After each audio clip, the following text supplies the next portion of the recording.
현 시대를 분석할 수 있도록 돕는 한 권의 책은 여러분들 삶에 큰 위안과 용기와 지혜를 제공할 것입니다.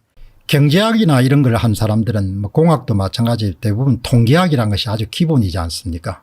특히 이제 저희들 세대는 미국에서 공부를 할 때 대개 계량 경제나 이런 것을 다 필수 과목을 듣기 때문에 다른 일반 서민들에 비해서 훨씬 더 숫자 감각이 뛰어난 게 사실인 거죠. 대한민국에는 경제학자들도 많고 퇴임한 경제학자들도 많지 않습니까? 현직이 아닌 사람, 현직이 있는 사람들은 뭐 프로젝트 수주에 좀 문제가 발생하는 그런 거가 있겠지만 퇴직을 한 사람들 같으면 좀 이야기를 해줘야 되지 않습니까? 4.15 총선 초기에 서울대학교 통계학과의 박성현 교수님처럼 자기 자식들이 앞으로 어떻게 살지를 뻔히 아는데 이렇게 학자들이 다 입을 다물면 어떻게 하냐 이야기죠.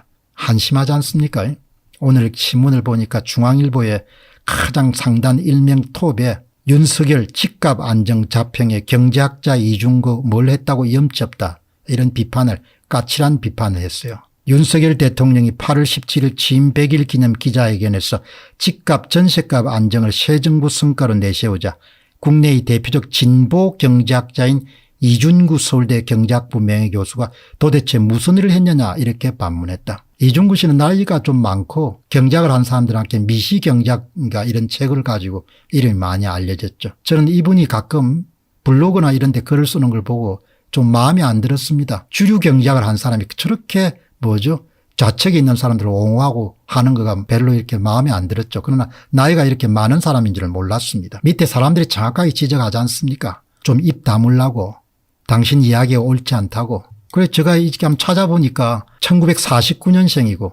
73세고 저 서울대학교 경제학부 교수고 젊은 날인 프린스대학교 경제학 박사입니다. 윤석열 대통령의 기자회견에서 그렇게 까칠한 이야기를 할 것 같으면은 당신이 프린스대학 대학을 졸업했으니까 다 계량경제학 같은 통계학을 다 들었을 거고 숫자에 대해서는 보통 먹고 사는데 바쁜 시민들보다 훨씬 더 해박할 건데 어떻게 이렇게 입을 꾹 다물고 있는 사람이 윤석열 대통령 기자에게 대해서 그렇게 파들짝 뛰냐. 너가 진짜 인간 맞냐 이런 생각이 드는 겁니다. 73세면 아이들이 벌써 40대 중반 정도가 될 거고 손자 손녀들이 뭡니까 제법 대학교 들어갈 그런 나이가 가까웠는데 다들 인생들을 어떻게 사는지 내가 모범적인 인생을 산다는 이야기는 아니고 어떻게 사람들이 그렇게 거짓말을 그렇게 그냥 인생을 그런 식으로 사는지 비겁하게 사는지 프린스턴에서 이런 공부를 했으면 계량경제학을 많이 했을 테니까 통계를 보는 눈은 남보다 훨씬 더 뛰어날 거 아닙니까? 그런데 다 입을 쳐닫고 있으니까. 그런데 윤석열 대통령 기자회견에 대해서는 별거 아닌 걸 가지고 그렇게 그래 진보 경제학자 이야기가 나와서 참 말이 안 되는 겁니다. 그렇게 잘난 원로 교수가 서울대 원로 교수가 그토록 침묵하다가 윤석열 대통령에게만 날선 이야기를 하냐? 그게 진보 경제학자냐? 이런 이야기가 드는 겁니다. 다들 인생을 어떻게 그렇게 사는지 말이 안 되는 거죠. 야, 정말 인간들 73세면 뭡니까? 좀 이야기를 해줘야 되지 않았습니까? 2022년도 3구 대통령 선거가 여러분들 한번 보시죠. 이게 차이값이지 않습니까? 대통령 선거 결과를 여러분 보시게 되면은 윤석열 후보가 표를 얼마나 빼앗겼습니까? 이게 마이너스 값이지 않습니까? 관내 사전투표 득표율 빼기 당일 득표 득표율이란 차이값입니다. 윤석열 후보가 서울에서 25개 구에서 마이너스 6에서 마이너스 14%가 나옵니다. 다르게 이야기하면 마이너스 6%에서 마이너스 14%만큼 고스란히 민주당 이재명 후보가 가져갔을 가능성이 높다는 겁니다. 이재명 후보가 여러분 차이값이 플러스 7에서 플러스 13입니다. 이런 수치는 자체가 나올 수가 없지 않습니까? 서울의 모든 구민들이 이재명 후보를 압도적으로 밀어가 사전투표에 압승을 할 수 있도록 도와준다. 윤석열은 압도적으로 뭡니까? 당일 투표를 승리하도록 도와준다. 그런 미친 결과가 어떻게 나옵니까? 그런 게 어떻게 이야기가 나올 수 있습니까? 이런 것을 보고도 서울대 명예교수라 하는 놈들이 그냥 입을 쳐닫고 뭡니까? 윤석열을 비판에는 그렇게 앞장선다? 너그런 새끼들이 없나 이야기입니다. 너그런 자식들이 없나 이야기입니다. 너그런 손자 손녀들이 없나 이야기입니다. 인간 같지 않은 이야기들을 하고 사는 겁니다. 나이도 적지가 않잖아요. 이게 여러분들 2022년도 3구 대선 결과입니다. 이게 서울특별시 경우인데 전국이 똑같습니다. 이게 그냥 여러분 간단하게 뭡니까? 동별로 윤석열 후보의 표 가운데서 10%나 20%를 뭡니까? 동별로 좀 다르죠. 다 분석했지 않습니까? 그대로 뭡니까? 이재명 후보한테 다 옮겨준 거 아닙니까? 대한민국에 그 수많은 경제학자들이 있는데 통계학자들이 있는데 어떻게 당신들 그렇게 입을 다물 수 있냐. 현직에 있는 사람들은 뭐 프로젝트도 수주해야 되고 하니까 사정이 있다고 치자. 나이 70 정도가 되면은 다 명예교수들인데 뭐가 두려워서 그렇게 뭡니까 입을 다물고 그렇게 쌩 까냐 이야기입니다. 나라가 그냥 간 거죠. 이거는 나라가 기본적으로 배는 그냥 퍼불렀는지 모르겠지만 이거는 그냥 내 생각에는 그냥 완전히 그냥 나라가 있죠. 여러분 이게 뭡니까? 이게 관내 사전투표 득표율 빼기 당일 투표 득표율의 차이값입니다. 통상 관내 사전투표를 좀 더 우편투표를 많이 조작하기 때문에 이것도 그냥 똑같합니다. 조작을 한 겁니다. 윤석열 표하고 심상정 후보의 일정 표를 여러분들 뭡니까 사전투표에서 빼앗아 가지고 이재명 후보에 넘긴 겁니다. 방법은 전산 조작을 했을 가능성이 높습니다. 실물 위조 투표제를 얼마나 투입했는지는 전혀 알 수가 없죠. 내가 본 적이 없으니까. 그러나 선거 데이터가 증명해 주는 것은 방법이 이하한 어떤 방법을 사용했든 간에 데이터상으로 조작이 드러난 겁니다. 표 이동이 그냥 그대로 드러난 거죠. 표를 이동했기 때문에 좌우가 정확하게 일치하는 좌우 대칭이 나온 겁니다. 이재명 플러스 2에서 플러스 12%. 서울의 모든 지역 1480개에서 이러면 다 승리를 거둔 겁니다. 몇 개 예외지역은 있겠지만 윤석열 마이너스 1에서 마이너스 11%. 마이너스 11% 어떻게 나옵니까? 차이값이. 0에서 3% 정도 나와도 많은데 이런 것을 두고 대한민국의 이런 지식인들이 침묵을 하고 대한민국의 대법관들이 4.15하고 비슷한 모양의 선거 데이터가 나왔기 때문에 문제가 없습니다.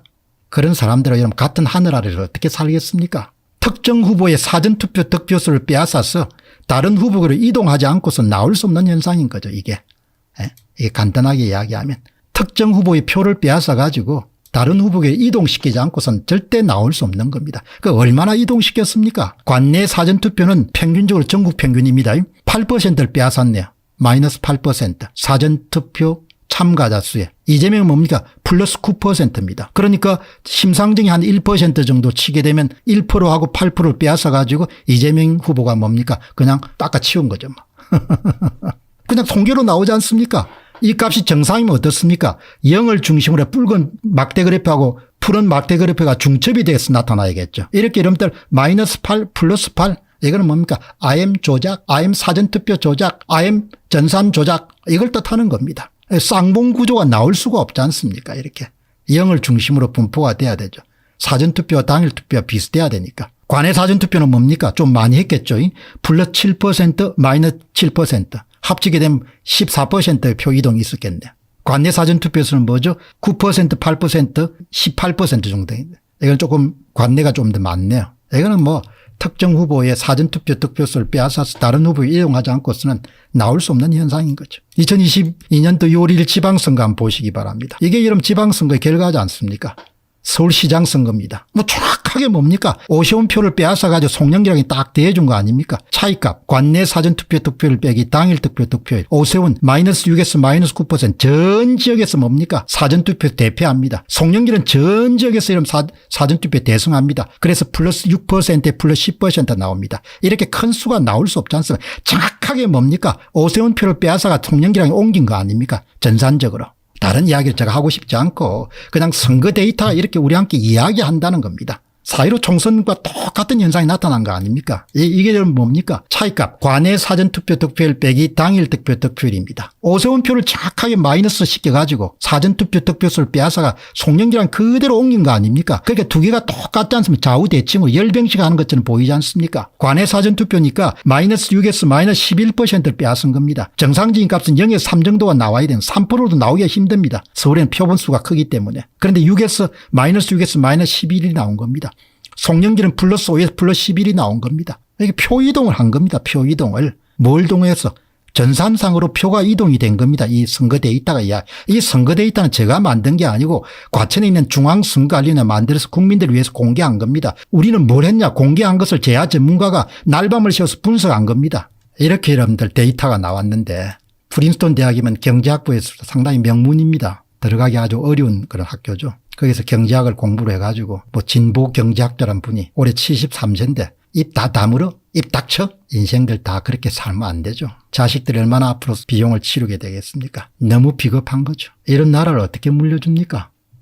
7월 28일 날 조재영과 천대엽이 내린 판결문이 어떻습니까? 전국적으로 특정 정당의 후보자에 대한 사전투표 득표율이 당일투표 득표율에 비하여 높거나 낮은 현상이 나타날 수 있고 다 거짓말이잖아요. 그것이 이례적이거나 비정상에 볼 수 없고 이거 다 거짓말이죠. 이 사건 선거 후에 실시된 대통령선 지방선거 동일하게 관찰된 행사 다 조작을 했으니까 동일하게 관찰된 조금 전에 여러분이 보시다시피 이거를 뭡니까? 대법관들이 판결문이라고 내놓은 겁니다.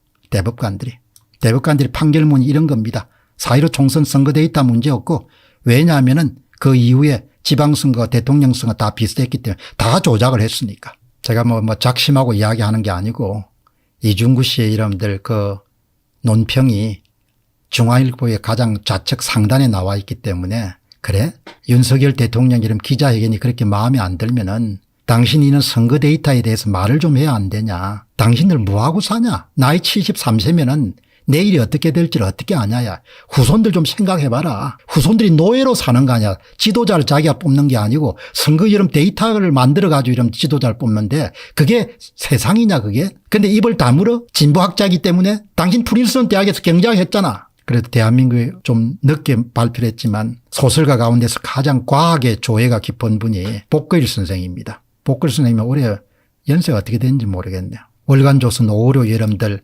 착하게 이분은 그냥 get to the point 핵심을 지적하지 않습니까? 총선과 대선에서 문제가 된 것은 사전투표입니다. 이론적으로 선거 결과는 사전투표와 당일투표에 크게 다를 수가 없습니다. 실제로는 총선과 대선에서 사전투표와 당일투표의 결과가 크게 달랐습니다. 선거 부정 주장의 이론적 핵심입니다. 개체의 형태는 무작위적이라 예측이 불가능합니다. 그러나 개체들이 많이 모여 집단을 이루면 샘플입니다. 무작위적으로 움직이는 개체들이 결정론적 형태를 보입니다. 그래서 정확한 예측이 가능합니다. 그래서 지금 통계하기 가능한 겁니다. 대통령 지지도를 1,008명을 가지고 여러분들 예측하는 것이 이래서 가능한 겁니다. 개체들이 많이 모여 집단을 이루면 무작위적으로 움직이는 개체들이 결정론적 형태를 보입니다. 예측이 가능한 겁니다. 2020년 4.15 총선에서 한 선거구에서 사전투표와 당일투표의 분포가 크게 달랐습니다. 사전투표에서 A당 후보가 크게 이겼는데 당일투표에서는 B당 후보가 상당히 많이 이겼다는 식입니다. 이런 현상이 거의 모든 전국 선거구에 나왔습니다. 선거구는 상당히 크면서도 동질적인 집단인데 이런 현상이 나왔다는 것이 의혹의 단초입니다.